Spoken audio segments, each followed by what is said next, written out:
ಮುಖ್ಯಮಂತ್ರಿಗಳು ಕಳೆದ 4 ದಿನಗಳಿಂದ ರಾಹುಲ್ ಗಾಂಧಿಯ ಮನೆ ಹತ್ರ ಅವ್ರ ಮನೆಯ ಗೇಟ್ ಕಾದು ಪುನಃ ಕರ್ನಾಟಕಕ್ಕೆ ಮತ್ತೆ ಅವರು ಮರಳಿದ್ದಾರೆ. ಇಲ್ಲಿ ತನಕ ಆಗಿದೆ. ಸಂಪುಟ ವಿಸ್ತರಣೆ ದಿನಾಂಕ ಇವತ್ತಿನ ತನಕ ಕೂಡ ಫಿಕ್ಸ್ ಆಗಲಿಲ್ಲ. ಸಂಪುಟ ವಿಸ್ತರಣೆ ಯಾವತ್ತು ಮಾಡ್ತೀವಿ ಅನ್ನೋಂಥದ್ದು ಕೂಡ ಇವತ್ತಿನ ತನಕ ಕೂಡ ಗೊಂದಲದಲ್ಲಿ ಇದ್ದಾರೆ. ಬಹುಶಃ ಅವರಿಗೆ ರಾಹುಲ್ ಗಾಂಧಿ ಅವರಿಗೆ, ರಾಷ್ಟ್ರೀಯ ನಾಯಕರಿಗೆ ಸೂಟ್ ಕೇಸು ತಲುಪಿಲ್ಲ ಅಂತೇಳಿ ನಾನು ತಿಳ್ಕೊಂಡಿದ್ದೆ. ಇನ್ನು ಭಾಳಷ್ಟು ಮಂದಿ ಕಾಂಗ್ರೆಸ್ಸಿನ ಶಾಸಕರೆಲ್ಲರೂ ಕೂಡ ಅವರು ನೇರವಾಗಿ ಸೂಟ್ ಕೇಸ್ಗಳನ್ನು ಹಣವನ್ನು ತಗೊಂಡು ಡೆಲ್ಲಿಯಲ್ಲಿ ಲಾಬಿಯನ್ನು ಕೂಡ ಮಾಡ್ತಾ ಇದ್ದಾರೆ. ಯಾರು ಕಪ್ಪು ಕಾಣಿಕೆ ಜಾಸ್ತಿ ಕೊಡ್ತಾರೋ ಅವರಿಗೆ ಮಂತ್ರಿ ಸ್ಥಾನ ಫಿಕ್ಸ್ ಅನ್ನೋಂಥದ್ದು ಕೂಡ ಇವತ್ತು ಆ ರೀತಿ ಲಾಬಿಗಳನ್ನು ಇವತ್ತು ಶಾಸಕರೆಲ್ಲರೂ ಕೂಡ ಮಾಡ್ತಾ ಇದ್ದಾರೆ. ಕರ್ನಾಟಕದಲ್ಲಿ ಇವತ್ತು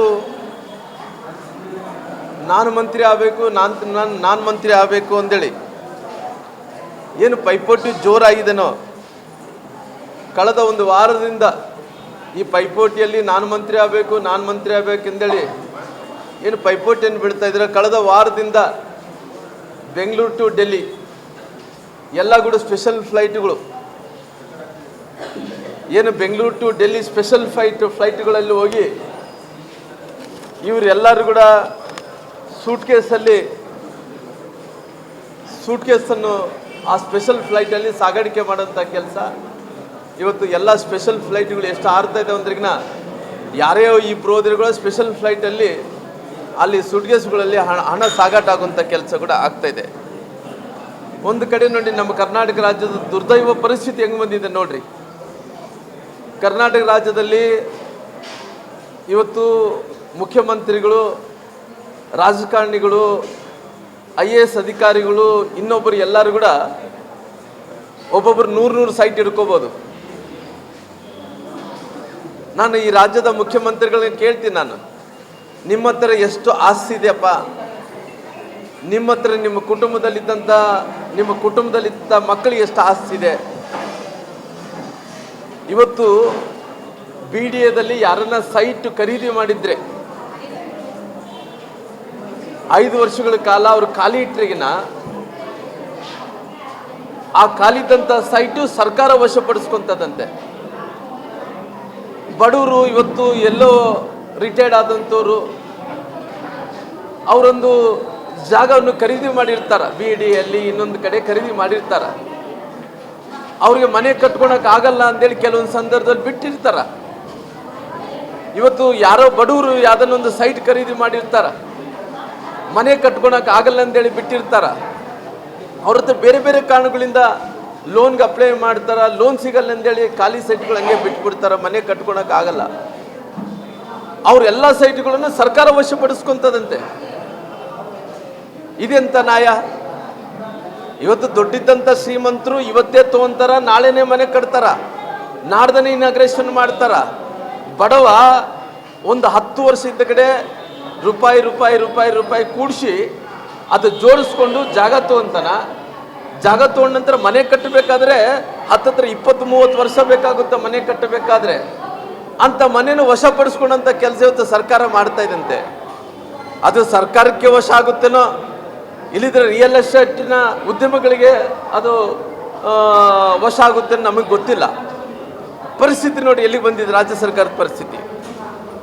ಒಂದು ಕಡೆ ಈ ರಾಜ್ಯದ ಮುಖ್ಯಮಂತ್ರಿಗಳು ರಿಯಲ್ ಎಸ್ಟೇಟ್ ಬಗ್ಗೆ ಯೋಚನೆಯನ್ನು ಮಾಡ್ತಾ ಇದ್ದಾರೆ.